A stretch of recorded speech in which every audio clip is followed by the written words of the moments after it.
श्री गुरु चरणेभ्यो नमो नमः। श्री राधा वल्लभो विजयते श्री हितम वंदे। भीष्म पितामह का उपदेश महाभारत के अनुशासन पर्व के अनुसार जब धर्मराज युधिष्ठिर महाभारत युद्ध में मारे गए अपने सगे संबंधियों की मुक्ति को देखकर दुखी थे, तब सरसैया पर लेटे भीष्म पितामह ने उन्हें सोमवती अमावस्या की महिमा बताई थी।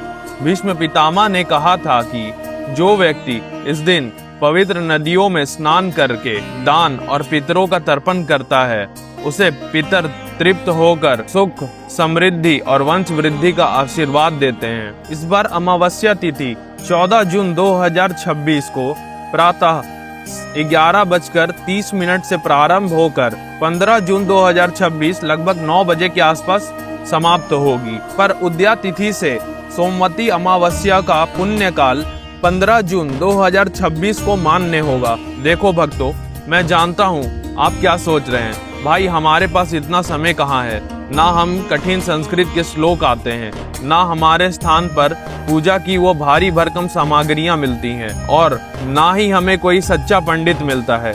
इसीलिए मैंने ये चैनल बनाया है।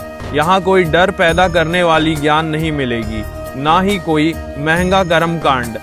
हम आज बात करेंगे कि कैसे आप बेहद ही बिजी दिनचर्या में बिना एक भी रुपया खर्च किए शास्त्रों के अनुसार बिल्कुल सही तरीके से दिन का लाभ उठा सकते हैं। आगे की बिल्कुल सिंपल पूजन विधि जानने से पहले नीचे जो सब्सक्राइब और लाइक का बटन है ना, उसे दबा दीजिए। सिर्फ 5 सेकंड भी नहीं लगते भाई। अगर हम अपनी नई पीढ़ी को इस तरह से शास्त्रों का आसान और लॉजिक रूप नहीं दिखाएंगे तो आने वाले समय में सिर्फ वो डरावने और मुश्किल कर्मकांड बचेंगे, जिन्हें हमारी जनरेशन कभी फॉलो नहीं करेगी। मैं भी आपकी तरह इसी नई जनरेशन का हिस्सा हूँ। समय का अभाव समझता हूँ। सच तो यह है कि शास्त्रों में चीजें बहुत आसान लिखी हैं, पर मार्केट में व्यापार चलाने के लिए उन्हें जानबूझकर कॉम्प्लिकेटेड बनाया जाता है। तो चलिए इसे सिंप्लीफाई करते हैं।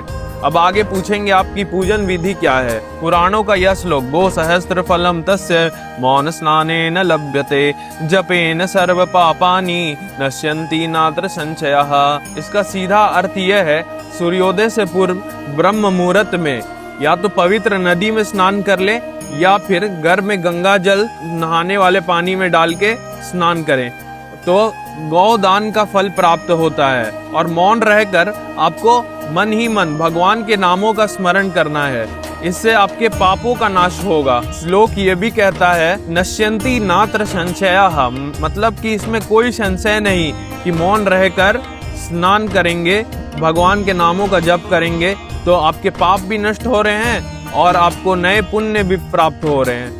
99% लोग अब ये दूसरे नियम पे गलती करेंगे। इस दिन पीपल के वृक्ष को प्रणाम करके 108 परिक्रमा करने का विधान है, तो लोग गलती कहाँ करेंगे।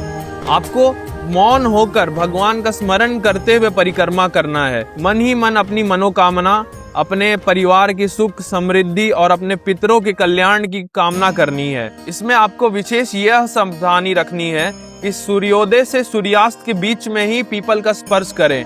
सूर्योदय से पहले और सूर्यास्त के बाद पीपल का स्पर्श करना निषेध है, क्योंकि उसमें फिर दरिद्रता देवी का वास हो जाता है। तीसरा नियम आपको इस दिन ये करना है कि महादेव या शिवालय पर भगवान को जल या दूध अर्पण करें, क्योंकि यह सोमवती अमावस्या है और अमावस्या पितरों का तिथि है और सोमवार महादेव की तिथि है।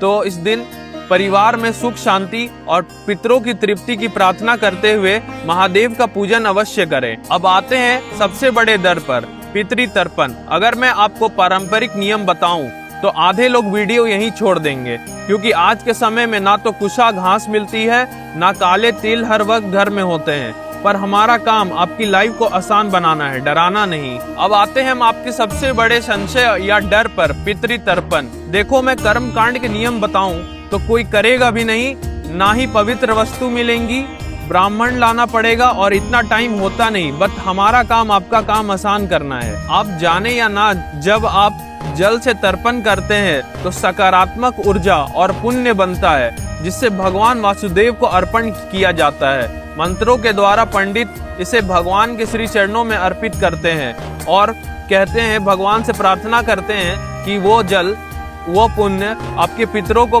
प्राप्त हो और उससे उनकी तृप्ति हो। तो सरल तरीके से यह विधि आप अपनाएं। पवित्र आसन पर बैठे, हाथ में थोड़ा जल लेके भगवान के सामने बैठकर संकल्प ले कि मैं इतनी देर कीर्तन या इतनी संख्या में नाम जप का संकल्प ले रहा हूँ, जिससे भगवान वासुदेव श्री कृष्ण तृप्त हो और मेरे पितरों का उद्धार करें, उन्हें तृप्ति प्रदान करें। फिर ईमानदारी से जितनी संख्या का संकल्प लिया है उतनी देरी जप या कीर्तन करें और फिर लास्ट में सारा जप भगवान के श्री चरणों में अर्पण कर दें।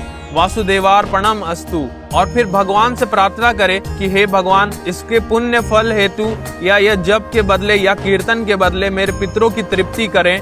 इसमें आपको केवल 5 से 10 मिनट लगेंगे, ना कोई वस्तु ना कोई सामग्री की जरूरत। भगवान नाम अपने आप में परम पवित्र, परम सामर्थ्यशाली है। मैं ये नहीं कह रहा कि तर्पण बिल्कुल ही ना करें। अगर आप कर सकते हैं तो पवित्र ब्राह्मण को बुलाकर पूर्ण विधि से तर्पण कर लें, पर उसके साथ भी आप ये विधि को जरूर अपनाएं ताकि आपको पूर्ण फल प्राप्त हो। अब आप कह रहे होंगे कि ये कोई मनमानी बात है। श्रीमद् भागवत में धुंधकारी के लिए गोकर्ण जी ने गया श्राद्ध पूर्ण तर्पण करके देख लिया, पर उस प्रेतात्मा का उद्धार नहीं हो सका। और लोक प्रसिद्ध है कि श्रीमद् भागवत कथा के सिर्फ श्रवण मात्र से गोकर्ण का उद्धार हो गया। और वैसे भी कहा जाता है कलयुग केवल नाम आधारा। अब दूसरा प्रश्न ये होगा, इस दिन क्या दान करें? तो शास्त्रों के अनुसार सफेद चीजों का दान शुभ माना गया है, जैसे चावल, आटा, दूध दान के कई अन्य विकल्प भी हो सकते हैं, जैसे लस्सी, ठंडाई और जल दान भी कर सकते हैं आप, क्योंकि अभी ज्येष्ठ मास भी चल रहा है। किसी ब्राह्मण को या जरूरतमंद को अन्न दान करना सकते हैं। और तो आज के इस वीडियो को यहीं पे विराम देते हैं। कुछ पूछना हो तो इंस्टाग्राम या कमेंट पर पूछ सकते हैं। राधे राधे।